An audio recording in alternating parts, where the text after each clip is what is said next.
Welcome to పొలిటెంట్ media. ముఖ్యమంత్రి రేవంత్ రెడ్డి చేస్తున్న కొన్ని కామెంట్స్ కాంగ్రెస్ పార్టీలో చర్చనీయాంశంగా మారుతున్నాయి. ముఖ్యంగా చంద్రబాబుకు సంబంధించి రేవంత్ రెడ్డి కొన్ని సందర్భాల్లో చేస్తున్న ప్రకటనల వల్ల అది కాంగ్రెస్ పార్టీకి కొంత ఇబ్బందిగా అవుతుంది. ముఖ్యంగా ప్రభుత్వానికి కూడా కొంత ఇబ్బంది అవుతుందని పార్టీ నేతలు అభిప్రాయపడుతున్నారు. ఇది చాలా రోజుల నుంచి చర్చ జరుగుతున్నప్పటికీ తాజాగా కొన్ని జరిగిన పరిణామాలను బట్టి రేవంత్ రెడ్డి రెగ్యులర్‌గా చంద్రబాబు నాయుడిని పొగిడే విధంగా మాట్లాడడాన్ని మాత్రం పార్టీ నేతలు చాలామంది తప్పుపడుతున్నారు. ఇది కరెక్ట్ కాదు.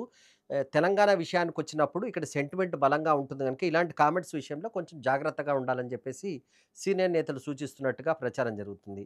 జరిగిందేంటంటే ఇటీవల కాలంలో కొన్ని ప్రకటనలు జరిగాయి. ఒకటి హైటెక్ సిటీ విషయానికొచ్చినప్పుడు అప్పట్లో కాంగ్రెస్ ముఖ్యమంత్రిగా ఉన్న నేదురుమల్లి జనార్దన్ రెడ్డి దాన్ని శంకుస్థాపన చేశారు.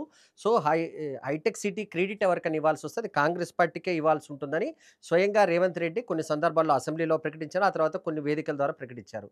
అయితే తాజాగా ఇంకో రకమైన కామెంట్ రేవంత్ రెడ్డి చేశారు. అదేంటంటే హైటెక్ సిటీ నిర్మాణం గాని, హైటెక్ సిటీ అభివృద్ధికి సంబంధించినంత వరకు ఖచ్చితంగా ఎవరికి ఇష్టమున్నా లేకపోయినా ఆ క్రెడిట్ అంత మాత్రం చంద్రబాబు నాయుడుదే అని చెప్పేసి ఆయన కామెంట్ చేశారు. ఏ టైంలో కామెంట్ చేశారంటే, ఒకవైపు ఆంధ్రప్రదేశ్‌లో ప్రతిపక్ష నేత వైఎస్ జగన్మోహన్ రెడ్డి ఈ హాట్ లైన్ ఒక కామెంట్ చేశారు. అంటే ఎవరెవరికి హాట్ లైన్ ఉందంటే, కాంగ్రెస్ పార్టీ నేతగా ఉన్న రాహుల్ గాంధీకి, చంద్రబాబు నాయుడుకి హాట్‌లైన్ సంబంధాలున్నాయి. దీనికి ఎవరు మధ్యవర్తిత్వం చేస్తున్నారంటే, తెలంగాణ ముఖ్యమంత్రి రేవంత్ రెడ్డి దీనికి మధ్యవర్తిత్వం చేస్తున్నారని జెప్పేసి బహిరంగంగానే మీడియా సమావేశంలో జగన్మోహన్ రెడ్డి కామెంట్ చేశారు. ఒకవైపు ఈ కామెంట్స్ కొంత చర్చనీయాంశంగా మారుతున్న సమయంలోనే రేవంత్ రెడ్డి క్రెడాయ్ సమావేశానికి వెళ్లి, అక్కడ హైదరాబాద్ డెవలప్‌మెంట్ గురించి మాట్లాడుతూ, ఈ క్రెడిట్ అంటూ హైటెక్ సిటీకి ఎవరికైనా ఇవ్వాలంటే అది చంద్రబాబు నాయుడుకే ఇవ్వాల్సొస్తుందని చేసిన ప్రకటన కాంగ్రెస్ పార్టీ నేతలకే మింగుడు పడడం లేదు. కొంత వివాదం అవుతుంది.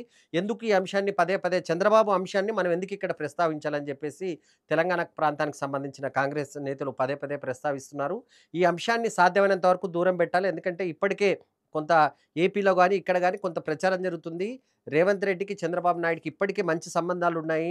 బనకచెర్ల లాంటి ప్రాజెక్టు నిర్మాణానికి పరోక్షంగా రేవంత్ రెడ్డే సహకరిస్తున్నారని విమర్శ వస్తున్న నేపథ్యంలో వాటికి ఫుల్ స్టాప్ పెట్టాల్సింది పోయి పదే పదే హైదరాబాద్ డెవలప్‌మెంట్ గాని, హైటెక్ సిటీ గురించి చంద్రబాబు నాయుడిని పొగిడే విధంగా మాట్లాడితే మాత్రం అది పార్టీకి ఇబ్బందవుతుందని జెప్పేసి సీనియర్ నేతలు అభిప్రాయపడుతున్నట్టుగా తెలుస్తుంది.